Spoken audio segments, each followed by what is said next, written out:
Hello दगड़ियों, नमस्कार सब लोगों को।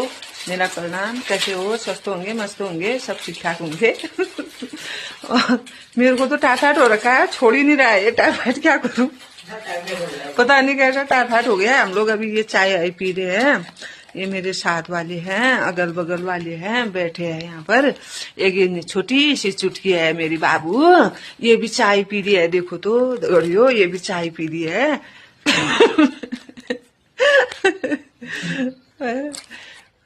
क्यों? क्या फैट हो रखा है, ठीक ही नहीं हो रहा है मेरा। पता नहीं दिन में ठीक हो, शाम शाम से मेरे को बुखार आ जा रहा है रोज।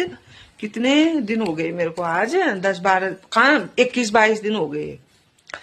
और अभी हम लोग खाली ऐसे चाय आई पी रहे हैं। ये बिस्कुट भी लाए है, बिस्कुट भी खा रहे हैं। Bye bye.